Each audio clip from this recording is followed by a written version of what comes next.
Whether the team is giving us the highest of highs or the bluest of blues, we'll cover it all here on Commanders Nightly News. I, of course, am your host, Louie T. Thank you for joining me. Let's get to tonight's lead story. So, Dan Quinn stepped to the podium today, told us that Jayden Daniels practiced on a limited basis, which gave us hope initially, but then his next sentence crushed all hope that he would play in this game by simply saying Marcus will go. Marcus Mariota will get his first start here for the Washington Commanders in his second year here. He played in 2 games extensively last year. Obviously, the Carolina game when Jayden went down after the first possession. And in that Dallas game, in the regular season finale, where he threw that touchdown pass to Terry McLaurin to win us that game, he was huge for us last year. We expect him to step up this year.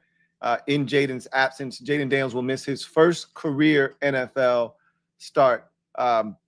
He's been rather durable to this point, even though he's endured some injuries. He's been rather durable and gave it a push, right? Gave it a try to get out there, wasn't able to do it. And I think really, if this were a playoff game, Jayden would be out there. If this were a game with high stakes, I think Jayden would be out there. But because it's week 3, because this is not a sprint, it is a marathon. Because Jayden is the face of this franchise. He is the savior. He is our GOAT. Like DQ said, you do the difficult right thing instead of the fast wrong thing. So they sit Jayden Daniels for a week. I believe he'll be back next week. He did get on the grass, as DQ said today, and he talked about Jayden being able to do some things, but they want him to be the best and full version of himself. And if they didn't feel like he could be there, and I told you, I trust this staff wholeheartedly, and whatever they did, I was going to rock with it. So I love the decision to sit Jayden. If there were ever a game, and again, I'm not shitting on the Raiders because there are no easy games in the NFL. Anybody could get got on any day. That's why they say any given Sunday. But if there were ever a game on the schedule, we don't have many. If there were ever a game on the schedule where you felt like Jayden could miss the game and we could still be okay, it's this one. Now, I will say, Max Crosby being out there on the opposite side probably had something to do with the decision-making process too, I believe. Like, hey, Jayden probably could go, but really don't want him having to run away from Mad Max if, need be. Like, we don't want to put him in that position. Let's save him from himself. Let's not put him through this ordeal.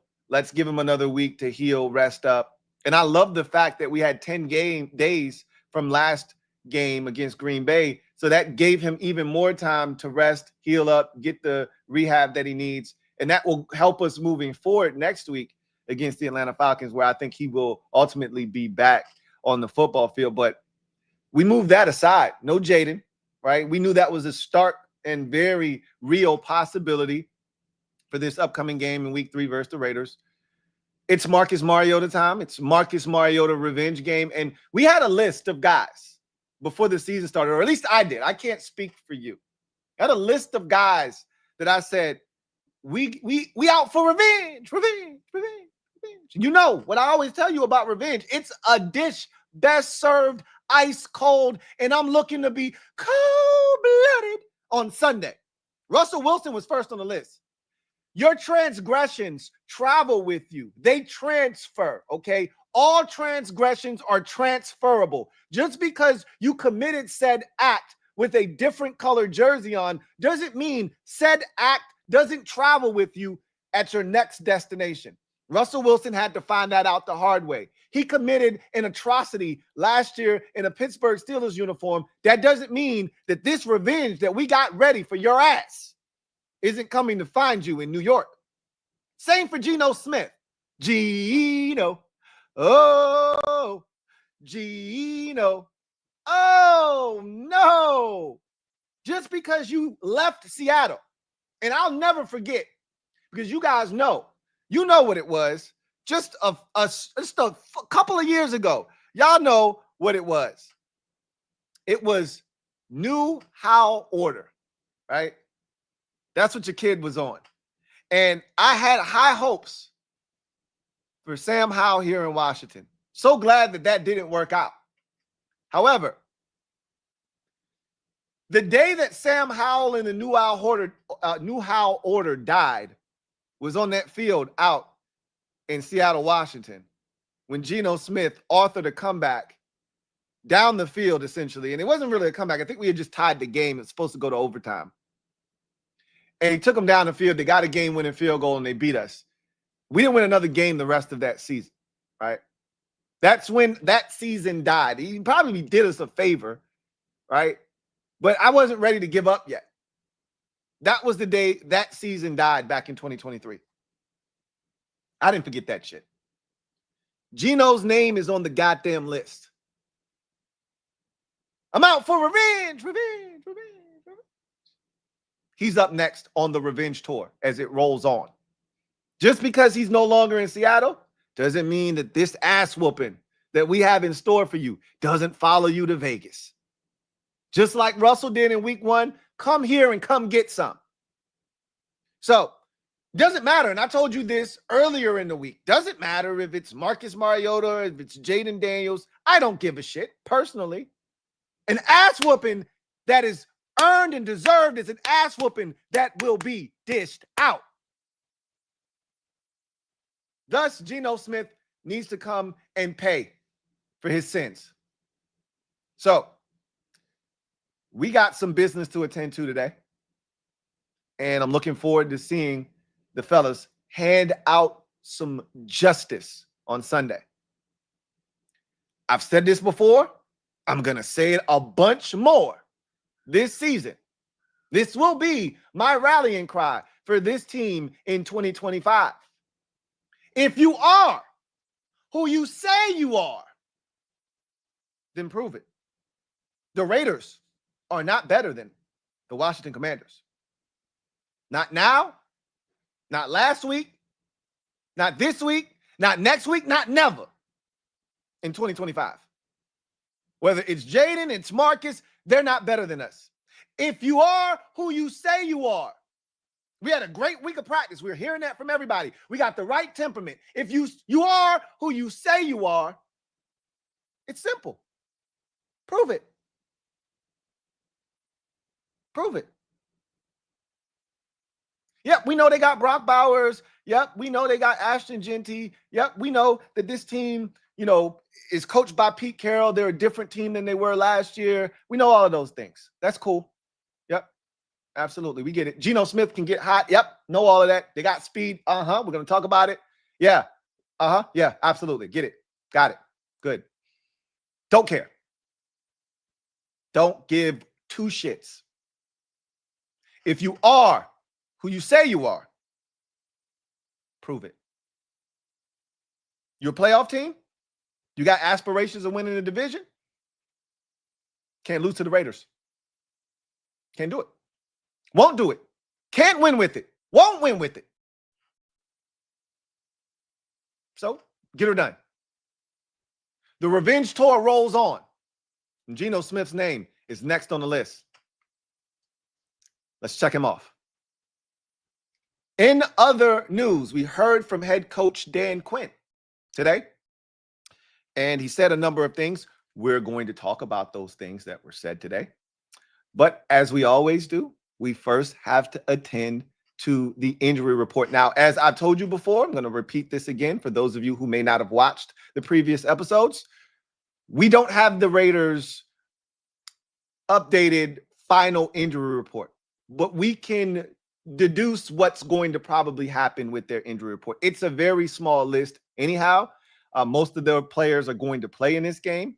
So no need to really fret. But because the Raiders play all the way on the left coast, they don't have to report their injuries until 4 o'clock their time, which is 7 o'clock our time, which means we're not going to have the injury report at the time of this recording, or in this case, this live stream. So we're going to go off of what they gave us yesterday.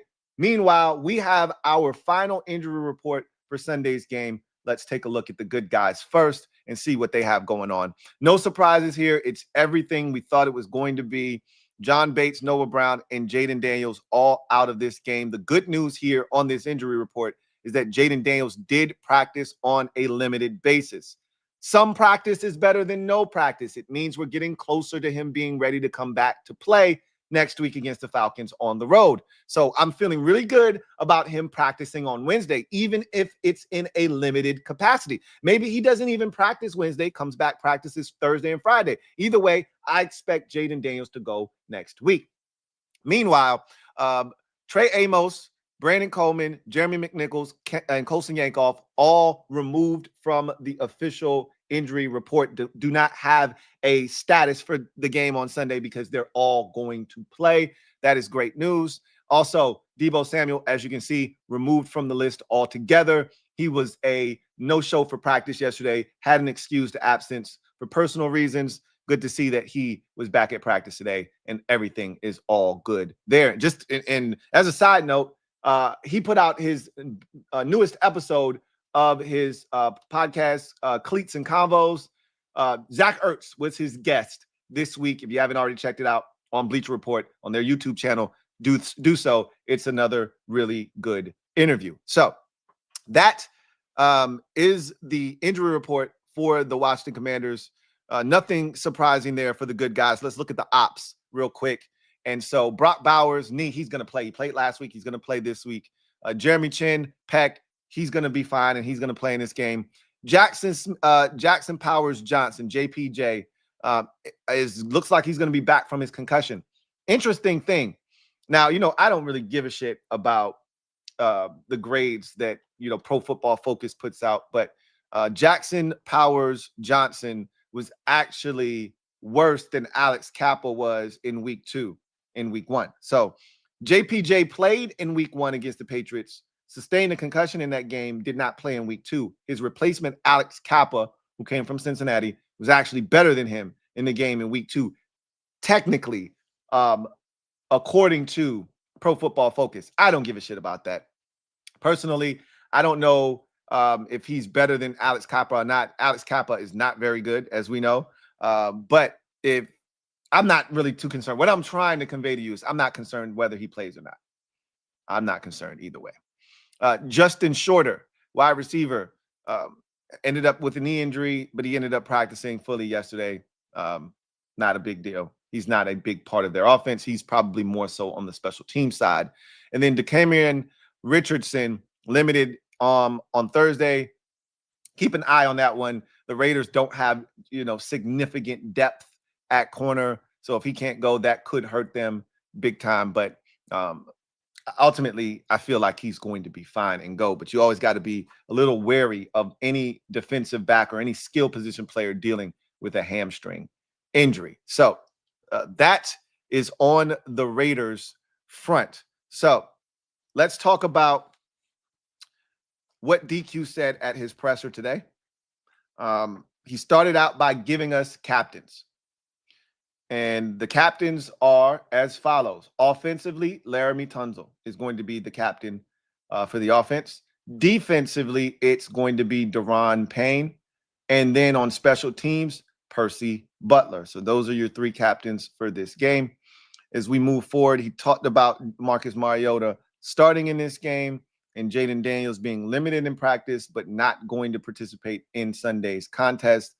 That worries me. Obviously, you're one situation away from the unthinkable taking place, which is why we need Jayden back as fast as humanly possible. My guess is they'll also bring up Sam Hartman, which, again, scary hours, right? From 1 to 4:15, I'm going to be holding my breath every time Marcus Mariota takes off to run. Every time Marcus Mariota stands in the pocket with trash around him, I am going to be nervous and holding my breath because you're one play away from the unthinkable happening. Shit that we said we never, ever wanted to see happen on an NFL field regarding our team after watching what we were forced to watch this preseason. We won't talk about it, but just know it's in the back of my mind, and that shit terrifies me, okay? But Marcus starting, we feel good about him. Let's continue on with what DQ had to say. He's talked about his trust in Marcus. And I think that stems from what they witnessed last year. You know, we could talk about practice and him not going this summer and having the Achilles, but ultimately they trust Marcus because Marcus came in last year and was fan-effing-tastic. We watched this man go out there and he struggled probably the first two possessions against Carolina. But after that, right before half, he flipped the switch. And at that point, he became the Marcus Mariota that we have come to know and love. And we expect him to go out there, execute this offense. Cliff's offense fits him like hand in glove. And so we expect him to go out there and do what he does. And that's make plays, make others around him better, execute the offense, and get shit done, right? He talked about, you know, Jayden, and he gave us an update. He basically said Jayden was able to run on grass today. He was able to throw the football. He said, you know, he was able to do a lot of things that they need to see him do. However, you know, a week of rest won't hurt, is essentially how DQ phrased it. Like, I really truly believe if this were a big time contest, Jayden would have been out there. If this were with a playoff spot on the line, if this were with the division on the line, if this were a playoff game, Jayden would be out there. But it's not. It's week 3. And so he's like, he ran on grass. You know, he did a lot of movements that we need to see. He threw the football. He looked good in everything that he did. But he said, we told you guys we were going to be smart about this. We weren't going to do this fast. We were going to do this smart. He said, you know, Jayden probably was doing the duck thing when he told him, you know, DQ always likes to reference ducks when he talks about, you know, up top, everything's kind of stoic, everything's kind of still, but, you know, below the water, feet are moving frantically and you know, flapping. And he said Jayden, when he told him, was pretty much stone-faced, like, okay, I get it, you know. But he said inside Jayden was probably pissed. But, you know, at the end of the day, he probably knew this week that was coming. He probably knew he wasn't going to be able to play, or they weren't going to allow him to play in this game. But he had to continue to prepare as if he was going to get that opportunity. And I think this bodes well. Hearing that he practiced on a limited basis today bodes well for him being ready to go next week on the road against the Atlanta Falcons. That's a much bigger game than this one is because of its NFC implications, right? Anytime you play a team within the conference, that means more than a game outside the conference. They all mean a lot. You know, again, I just said in the opening, you can't afford to lose a game to the Vegas Raiders if you have serious aspirations of doing big things this season. So again, this game means a lot. Every game counts, but NFC games count times 2, you know? And so rather him play next week than this week, find a way to win. That's the name of the game this week. My favorite quote from DQ in today's press conference: do the difficult right thing versus in the easy wrong thing. So he said, you know, telling Jayden was the difficult right thing to do instead of the easy wrong thing, which is to let him play. He talked about adversity hitting this team, which it has in week 3, basically. Coming out of week 2, it really hit us in week 2, right? We didn't see this much injury in 1 week at any point last season. We had injuries sprinkled amongst our roster throughout the season. Jonathan Allen was lost for basically, you know, most of the regular season. He was able to come back to the regular season finale. Austin Eckler got hurt on 2 different occasions. The second one landed him on the injured reserve, essentially, and he didn't come back until the final game of the regular season as well. So we had injuries last year. Brandon Coleman missed all of the preseason and basically started the entire season, but was playing injured. Tyler Biadasz was in and out of lineup. Our offensive line was all kinds of banged up, but it didn't all hit us at once. Noah Brown got hurt, missed pretty much half the season, but it didn't all hit us at once like it did in week 2 against Green Bay, right? So he talked about that adversity hitting and how he feels like this team is resilient AF, he said. He said, I got 3 words, resilient AF. And then he was like, AF isn't really a word, but you guys know what I'm saying. Which is like, yeah, we got you, DQ. It's all good. So He just thinks this is a resilient bunch, that they're going to bounce back from the disappointment of week 2, play better in week 3, and show what this team is really all about, right? Next man up mentality, et cetera, et cetera. So that's what I'm looking for, right? We talked about this team being deeper, having more depth this year than it did last year. That's being tested a little bit earlier, and it's being tested probably more so than we would have liked it to. But at this point, let's see what the depth is all about. We said we had a deeper team. Show us, right? So we're going to find out this week. Can guys step up in the absence of John Bates? Can, the next guy step up in the absence of Noah Brown? We're going to find out. Can Marcus Mariota do what he did last year and step up in the absence of Jayden Daniels, right? We're going to find out. Deatrich Wise gone. Can Javonte John Baptiste step up in the absence of Deatrich Wise? Or will Preston Smith get an opportunity, or will he be inactive for his first game as a Commander? We'll find out, right? But opportunities galore. Bill going to get an opportunity to shine. Maybe it's C-Rod that's going to get an opportunity to step up. Whoever it ends up being, here's an opportunity. We talk about depth. We talk about next man up mentality. We talk about overcoming adversity. DQ says this is a resilient as F group. If you are what you say you are, prove it. Here's an opportunity to do exactly that. He talked about Dorrance Armstrong.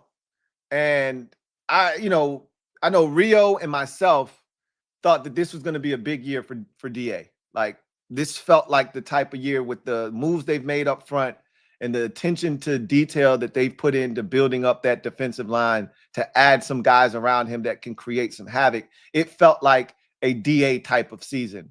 And the fact that they were going to move him around, they're allowing him to stand up and rush, I think it's just made his situation all the better for him to be productive. I felt like this was a double-digit sack year for him, the first of his NFL career. He's gotten off to a fast start, 2 sacks in his first 2 games.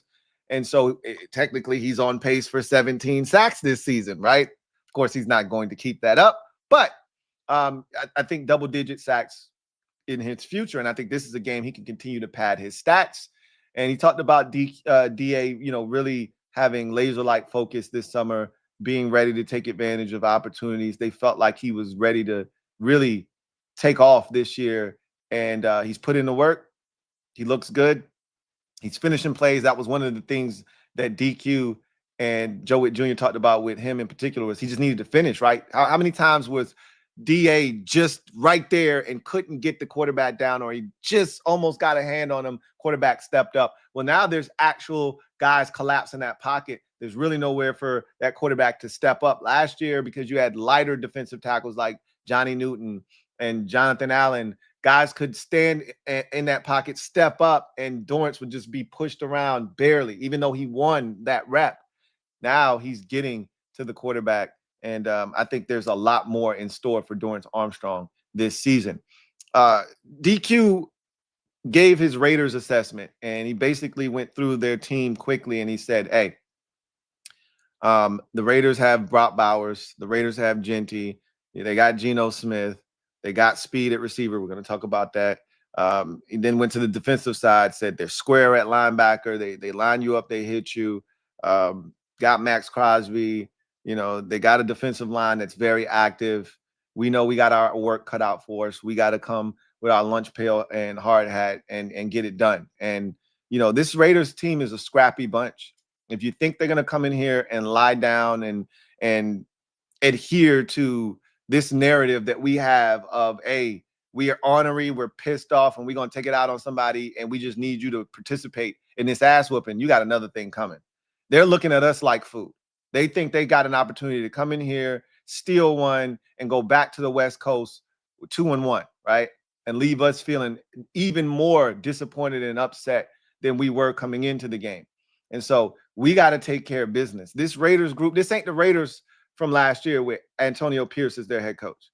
This ain't that dysfunctional group that was, falling apart at the seams. This is a totally different squad with a professional, outfit. They are a lot like us in the sense that they now have adults running that building.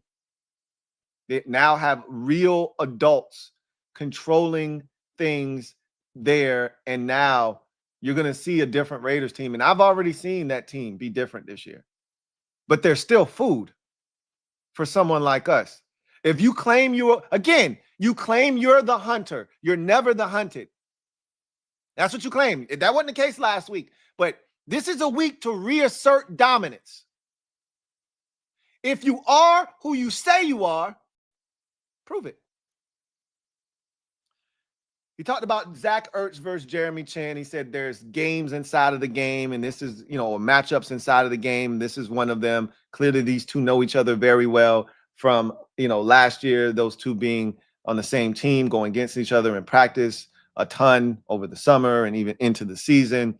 But DQ said, look, they don't utilize Jeremy Chin the way that we did. Everyone's scheme is different, so you can't just assume that they're going to be matched up with each other all game long, but they're going to see each other in this game, and it's going to be an interesting matchup, to say the least.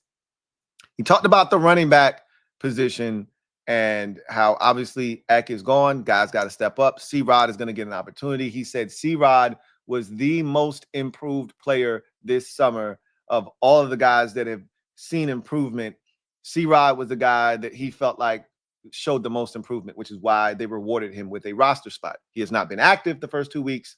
It's been a numbers game for him, but it beats the alternative of him not being on the roster and being a part of the practice squad like he has been each of the last 2 seasons. So he said, C-Rod changed his body. He's taken advantage of every single rep. He's been locked in. He's a guy that they trust based off of what he did last year, staying ready. DQ talked about, you don't got to get ready if you stay ready, and C-Rod stays ready. And he talked about the entire team adopting that mentality. He said, we always go into the season telling these guys, this is a 70-man roster. This is not a 53-man roster. You guys on the practice squad are going to have to play. It's not a matter of if you're going to have to play. It's when you're going to have to play and contribute to this team. We need the reps in practice, but more importantly, this is a war of attrition. Guys get injured in the NFL. We're going to need you guys to step in and play. You guys got to prepare like you're going to play every week, and you got to be ready when your number is called. And he said, we can tell when guys are prepared by what they do in practice. That's how they give us the confidence to put them in the game on Sundays, Thursdays, Mondays, and some Saturdays. You got to be ready. And he said, C-Rod embodies being ready. And so we're excited for him getting this opportunity. We'll see what he does with it. We'll see how many times he's on the field. He's going to be on the field on Sunday. Trust and believe. They're not going to just roll Bill out there and have Bill get 20 carries, right? And then he talked about Jeremy McNichols, and he talked about Jeremy McNichols being a Pam mom. I made this acronym up probably 10, 12 years ago, right? Proficient at many, master of none, right? Pam non, right? Proficient at many, master of none. Pam mom. And that's Jeremy McNichols to a T, right? He's proficient at every single thing they ask him to do, whether it's special teams, whether it's pass protection, whether it's catching the ball out of the backfield, whether it's running the ball in between the tackles, whether it's running the ball outside the tackles. Jeremy McNichols does everything well. He does nothing great. But they love him for that, right? They love his consistency across the board. You know what you're getting from J-Mac.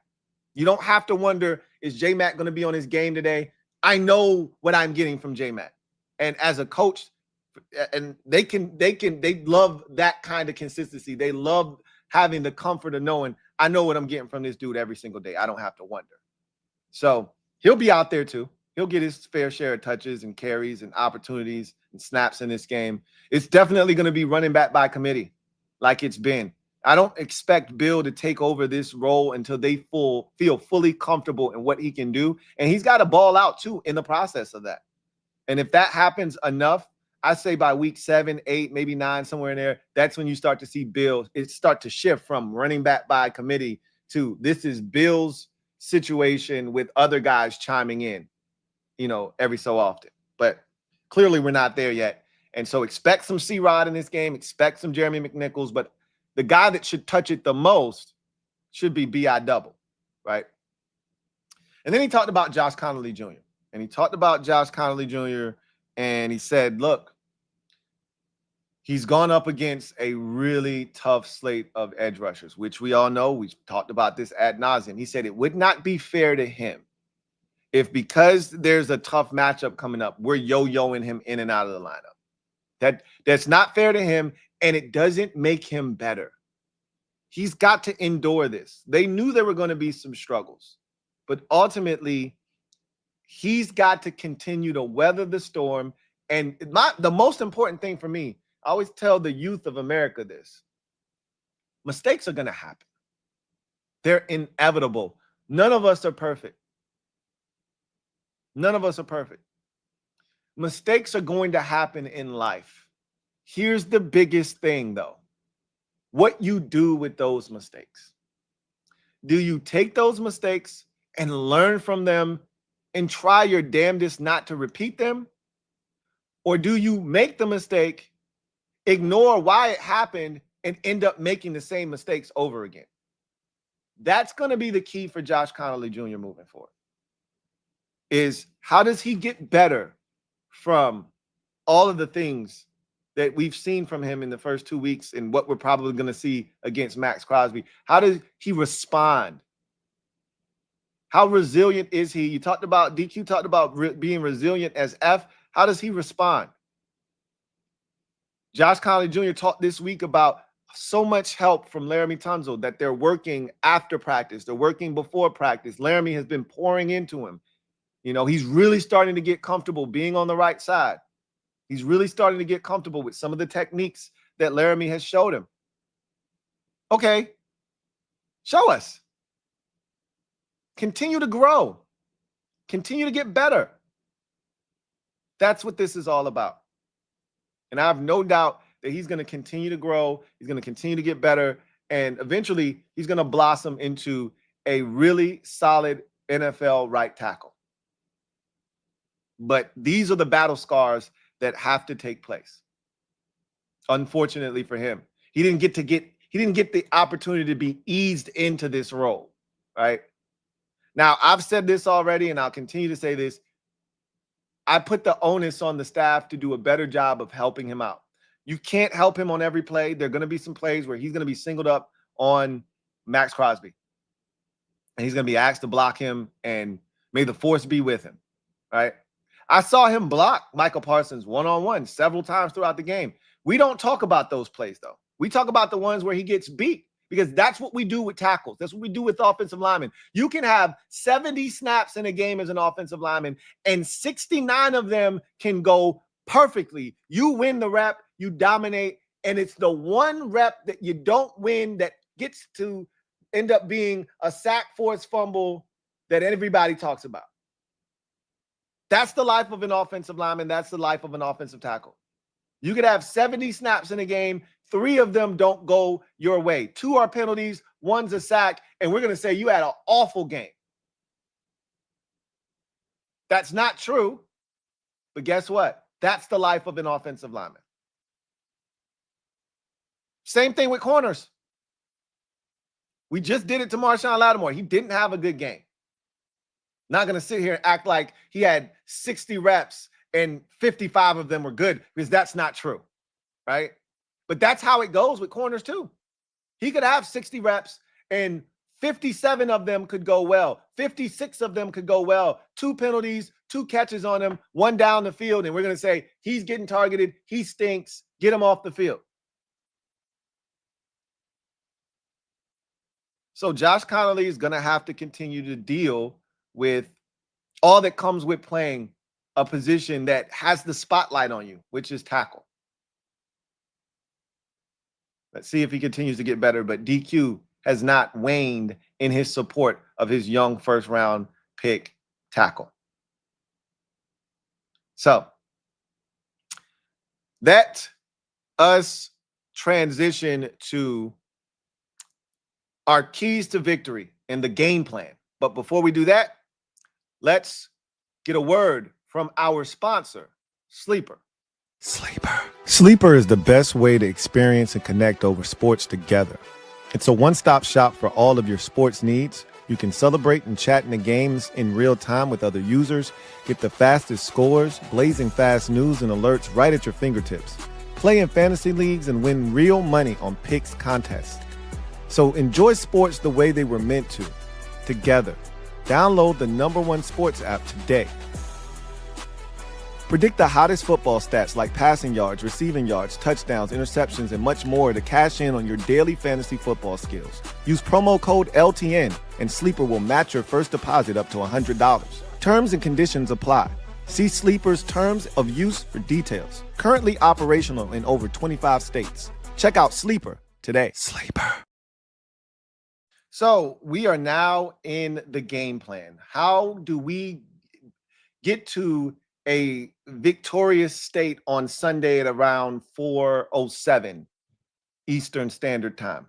How do we find ourselves at 2-1, adding another tally in the left-hand column? This right here, the game plan, are your keys to victory. And we start on the offensive side of the football. The first key to victory offensively, establish the run early and often in this football game. I thought Cliff Kingsbury was negligent in week 2 versus Green Bay. The first possession reminded me so much of the Green Bay Packer or the Philadelphia Eagles NFC Championship game. Super aggressive, put the game on the shoulders of Jayden Daniels. Now, again, I went back and watched, and I was wrong about us running the football. He ran it in the second possession of the game, right?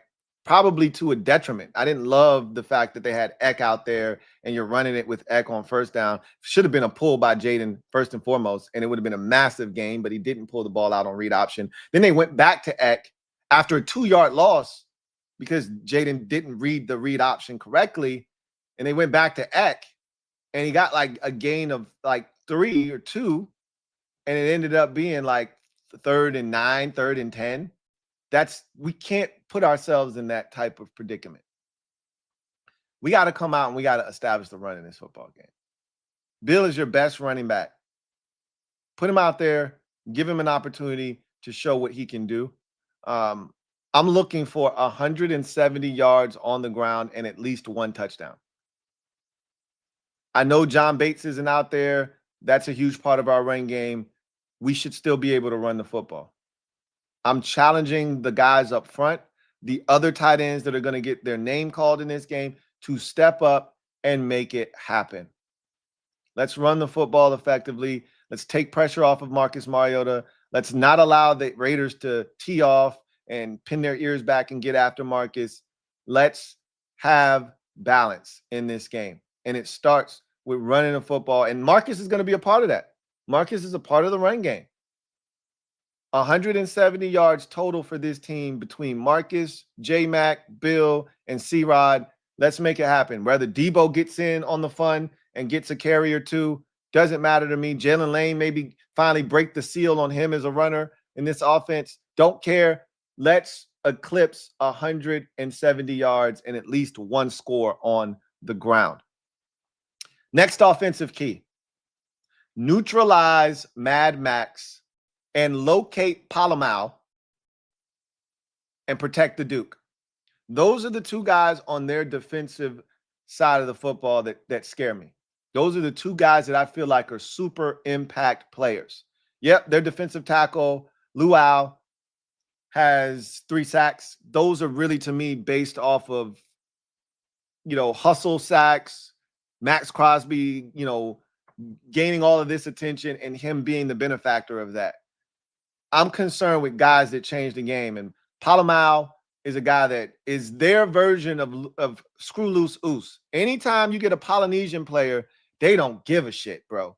They throw caution to the wind. They hit anything that moves. And this dude tracks the football like a demon, okay?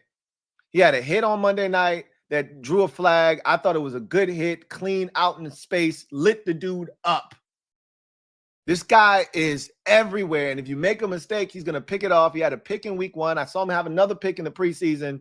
He's always around the football. You don't make a mistake and get it back around him. And then we know what Max Crosby is. Mad Max is exactly that. He plays like his hair is on fire every single snap. When he's out there, he's looking to empty the tank. This is a guy that will jump across your tackle's face, 2 gaps over, and get into the backfield like he did against the Chargers, forcing a fumble of their rookie running back late in that game when they were trying to salt it away where the Chargers, he jumped into the backfield and forced Amari and Hampton to fumble the ball without even really touching him. So Max is a difference maker. Max is Mad Max for a reason. We have to know where he is, neutralize him, and keep him under wraps in this game. If he has an impact, it's going to be a long day for the good guys. And again, all of that factors into protecting the Duke. Take care of the football. Again, if you think you're better than a team, the easiest way to give that team life and to give them a chance to upset you is to turn the football over. The great equalizer, protect the Duke. All right? Next thing, tempo and convert on third downs and start fast. All right? You don't get tempo without sustaining drives and offense, which means you need to convert on third downs. We're one of the worst teams converting on third downs right now. We're converting third downs at 33% right now. That's not us. We converted third downs at a 47% clip last year. That's who we are. That's who we strive and attain to be. That's what we need to be in this game moving forward. This is when the light switch needs to start to come on and flip on and stay on, right? And I want 50%. I'm being greedy. That might be a little bit aggressive. I don't care. I want 50% on third downs in this game, 7 of 14. 7 of 14 at a bare minimum. I'd love 8 of 14. That's really what I wanted to write down, 8 of 14. But I like, you can't be at 33% and be talking about 60% basically on third downs. I probably am being a bit aggressive at 50, but that's what I want. I want at least 50% on third downs. I want to see the tempo. I want the Raiders to feel us on offense and feel that burn of being tired and not being able to sub and having to, do certain things like play base defense because they can't get into anything exotic because we got them scrambling, trying to line up. I want us to be us. And it starts with tempo, extending drives, being aggressive. And I want to see us start fast. One of the best things you can do, we did this against bad teams last year. The only team we didn't do this against was Cleveland that we ultimately beat up. But ultimately, if you want to beat the brakes off of a bad team, or in this case, the Raiders don't know they're bad yet. So this isn't that. But if you want to beat a team that you feel like you're better than, you need to start fast in the football game. We did that against Carolina with the pick 6 last year. We did that against Tennessee when we had the Brian Robinson Jr. run on the first possession, and then they turned it over and we scored again. They turned it over, we scored again, and you looked up, it was 21-0 in the first quarter. Like, you jump on top of teams that you feel like you're better than. You do that, and they'll realize quickly, all right, today ain't our day. You let them hang around, you give them confidence. Those are the games that get away from you sometimes, right? And then last offensive key, get Terry going, all right? And score 27 or more points in this game. Look, again, last year we were one of the highest scoring offenses in football. We were high octane. We did the same thing last year, though. Nothing has changed. And I don't want to keep going back to last year, but we did the same thing last year. Somebody brought it up on the Commanders King stream last night about, you're struggling a little bit the first 2 weeks. You get an AFC team in week 3, you unload on them, and you take off from there, right? Maybe it's the same thing this year. Maybe it's not. But I do know this. We scored 20 against Tampa last year in week 1. We scored 21 in week 2 against the Giants last year. We scored 21 in week 1 this year against the Giants, and we scored 18 in week 2. It's very similar. Now you're getting an AFC opponent. Now you got an opportunity to finally show what you're really capable of. I need 30 is what I need, but I'll take 27 or more. And I'll take 27, 28, 29 points in this game. I really want 30 or more. We're a 30-point-a-game type of offense, hovering around that area. It's time to start showing who we really truly are. If you are who you say you are, then prove it. You say this is an improved offense. Cliff in year 2 has a lot more in his bag that he didn't showcase last year. Prove it. Prove it. I need Terry with no less than 70 yards in this game.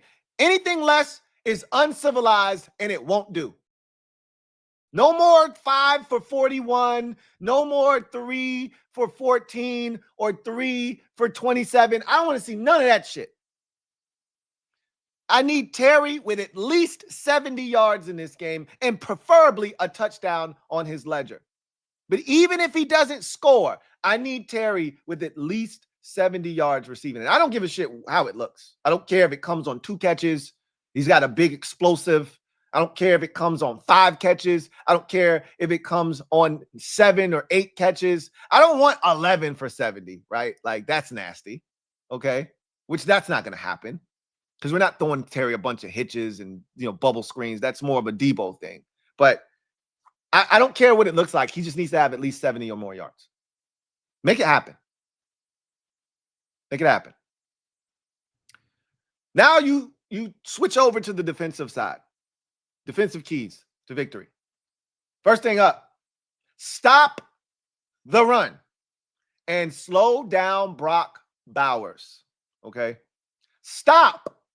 Not slow down. Stop the run and slow down Brock Bowers. We know Brock's going to get his. We're not going to stop him, but we can stop Ashton Jeanty. We can shut down that Raiders run game that, to me, is non-existent right now. Yeah, we can do exactly what the Patriots did to him, except the Patriots allowed him into the end zone. I ain't even trying to allow that shit to happen, but they shut his ass down in week 1. I think Chip Kelly shut down Ashton Jeanty in week 2. Not my problem, right? But if they try to give it to him, we got to be there. And I think we can dominate this Raiders front. I've already said this. Our defensive line, our front 7 is better than theirs. We need to dominate up front in this game. This needs to feel like the Giants game all over again. We're capable against this Raiders front. I believe so. I really, truly do. I don't throw this type of shit around. I told you we weren't going to dominate the Packers up front, but I did think we were going to stop the run. And we did stop the run against the running back. And I expect us to do that again here. And that's going to force Geno to feel like he's got to do it on his own. And that's when shit can get murky and dark for him. But we can't give him the outlet of finding the tight end wide ass open like Jordan Love had access to last week. So I'm going to tell them, just like I told them against Malik Neighbors, slow this man down. We know he's capable. We know what Malik Neighbors was capable of, and we slowed him down. We know what Brock Bowers is capable of. He was the focal point all week. You can't tell me you had a great week. You know Brock Bowers. You know what he's capable of. If you are who you say you are, then prove it. 8 catches, 70 yards, no more than that. I don't want this man averaging over 10 yards a catch. Not 7 for 70. That's too many damn yards per catch. All right? I don't even want him averaging 9 yards, which have been 8 for 72. 8 catches, 70 yards, and no touchdowns. That's what I want Brock Bowers' stat line to look like at its best. I'd love 5 for 50, 2 yards. I'll take that. That's still 10 a pop. But with such little yards, that's not going to kill you, right? It's when you start getting up there towards 80 and 90 and 100. Now, 70 yards. He's hurting you if it's 10 a pop. He's going to get his. Man, we can't cover this, man. But don't let him kill you, though. Don't let him kill you. Next defensive key. This one is huge. No explosive plays. Notice I did not say limit. I didn't say limit. I said no explosive plays and buckle down in the red zone. Buckle down in the red zone. No explosives and buckle down in the red zone. The Raiders have speed everywhere. Brock Bowers has speed at the tight end position. Ashton Jeanty has speed at the running back position. They've got receivers that can run for days and Trey Tucker, and they've got the rookie out of Tennessee that can flat out fly in Thornton Jr. We cannot allow big explosive plays. Hell, Jacoby Myers ain't a blazer, but he can hurt you too. No explosive plays in this game. The Raiders struggle to move the football with great efficiency if they're not aided by big chunk plays. The Chargers made Geno Smith just take underneath throws, and it was killing him. It was killing Geno. That's why I threw 3 picks. He was so impatient. I got to push it down the field. I got to get vertical, that he made mistakes trying to be aggressive against a defense that wasn't allowing it. He wants big plays. He's hunting big plays. He's actively seeking big plays. Do you know how many times Geno Smith threw into double, triple coverage in the game, hunting a big play? He's going to seek a big play. We cannot allow it to happen. They're going to give it to Trey Tucker on a jet sweep. They're going to give it to him on a reverse or an end around. Be ready. They saw how we got hurt with Savion Williams on the perimeter. You don't think they're going to copy this? You're wrong. Trey Tucker is going to get the ball at least twice in a end around, jet sweep type of situation and action. We better be ready.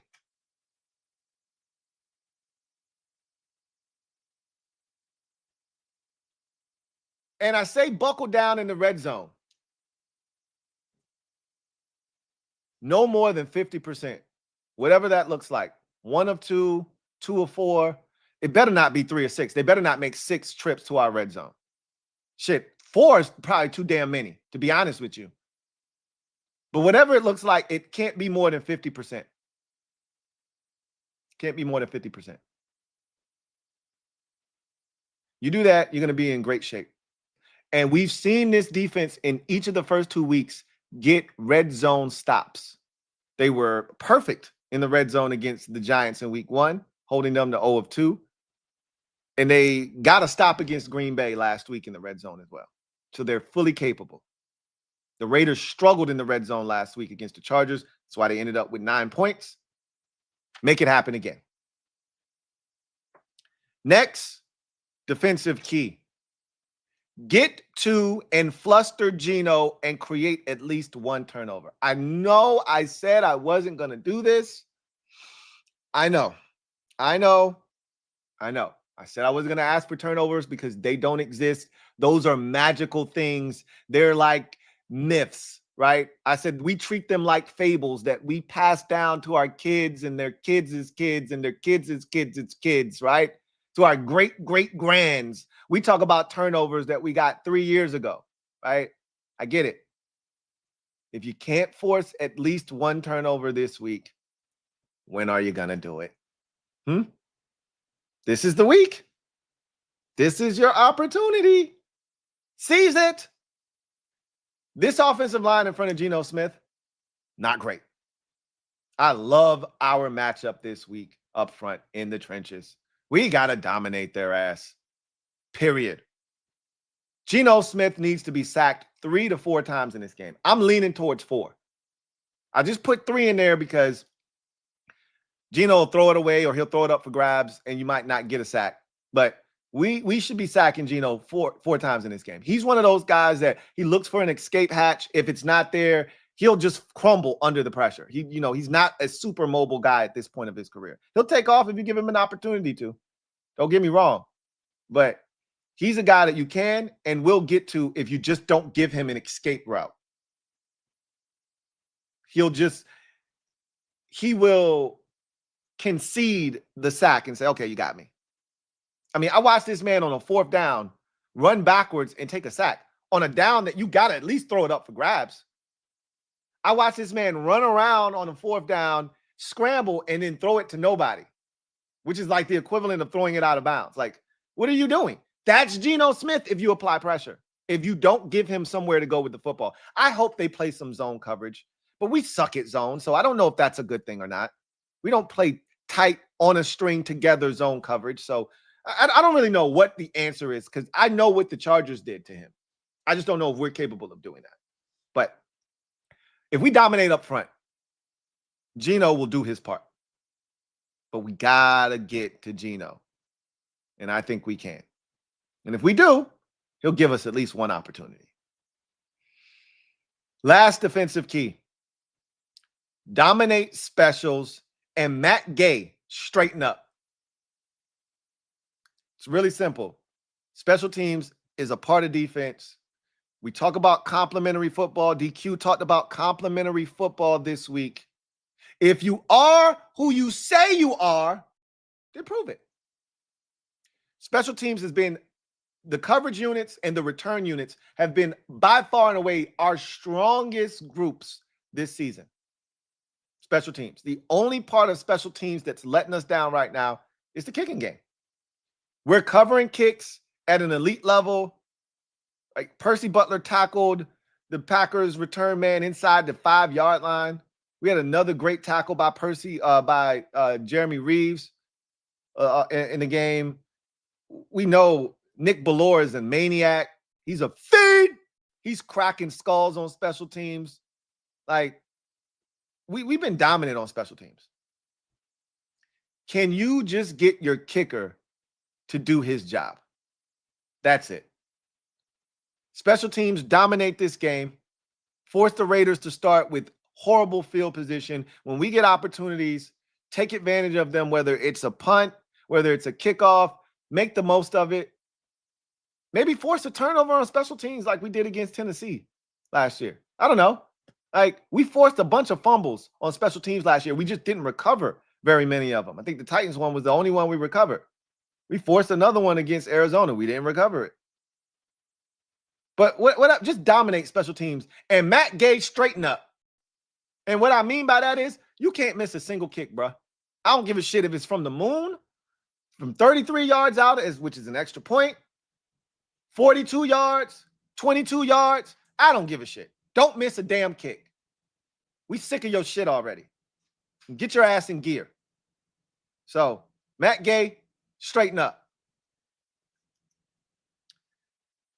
So, with all that said, here is my final outcome for this game. The score is closer than I would like it to be, but ultimately, I don't give a shit. Just have one more point than them when this game's done. 30-17. We finally hit the 30-point threshold and mark. But I think this is a closer game than we would like it to. I think Rio or Ed, I think it was Ed who said this is a one-score game. I think Rio said the same thing. I think it's similar. I said the same thing against the Giants. We're going to be in a dogfight for 3.5 quarters. You're going to get to the midpoint of the third quarter, and then we're going to score a touchdown, take the lead, 30-17, and that's where it's going to stay. It's going to be 23-17 mid-stages through the fourth quarter. We're going to get the football. So let's say that the score was 23-14. Raiders go down, they get a field goal to make it 23-17, cut it to one-score game with about 8:45 left, and that's when Marcus takes this team on a drive. We score a touchdown with about 3 minutes and 31 seconds left to go up 30-17, and that's where it stays. That's how I see this game going. 30-17, Commanders run their record to 2-1 on the season, get the win without Jayden Daniels, and do what they need to do, right? What says you? Leave it down in the comment section of this video. Score and more. What do you see happening in this game with the Commanders and the Raiders? Got a couple of comments. We'll get these, and then we'll get out of here quickly. Derek B, thank you for the super chat. Greatly appreciate you. Thank you for being a member of the MOBB. My guy, Derek B, writes, DQ doesn't trust the Rook not to send Jayden to the IR. I don't think that's what it is at all. But this is definitely a game if you were to say, yeah, you know what? Don't need him to be out there. Because of the presence of Max Crosby, yeah, this is probably one he should sit down and miss. You won't see another one of these type of elite pass rushers for quite some time, with Khalil Mack now being out in LA for the Chargers. The Falcons have some guys that can rush the quarterback, but they're still not established yet. But those guys got after J.J. McCarthy on Sunday Night Football. They had 6 sacks in that game. So, you know, Jalen Walker and James Pierce Jr. both got after it and both had sacks in that game. So, you know, I'm not trying to scoff at Atlanta or, you know, talk about them like they can't get after it, because they proved in that game they can. But this is the last, like, elite edge rusher you're going to see for a little while if you are the Commander. So I get it from that standpoint as well. Rush is variety. Thank you for being a member for 24 months. My guy writes, main thing, let's get the dub. Perseverance is key. And that is it. That's simply it for me, right? This is what I've been preaching this entire episode. Get the win, no matter what. That's what's important. But if you are who you say you are, then prove it. You say you're a resilient group. You're resilient as AF, in DQ's words. We've heard everybody talk about the right energy this week. Guys are locked in. They're chomping at the bit to get out there. They're pissed off and salty because of what happened last week, and they had to wait 10 days to get on the field. If you are what you say you are, if you are who you say you are, prove it. Prove it. That's what I'm looking for. We say we're better than the Raiders. Prove it. We say that we are one of the best teams in the NFC. Prove it. Win the game. Doesn't have to be the most aesthetically pleasing, although we would like an ass whooping here. We would like to deliver an ass whooping. I want my revenge. Next name on the revenge tour is Geno Smith. I need my revenge. Go and retrieve it. Bring it back to me. I need it. Okay? In any event, that's going to do it for me, your man Louie T, here on Commanders Nightly News. Look forward to chopping it up with you guys this weekend. I'll put out the skill game tomorrow, where I'll give you my plays for the game on Sunday and what I think is going to happen. I'll also see you on Sunday when this game meets its conclusion. They know what to do. Go get it done. And let's be 2-1. See you guys next time. Enjoy your weekend. Peace. Here comes the diesel. Here comes the diesel. There's the snap. Hand to Riggins. Good hold. He's got the first down to the 40. He's gone. The 35.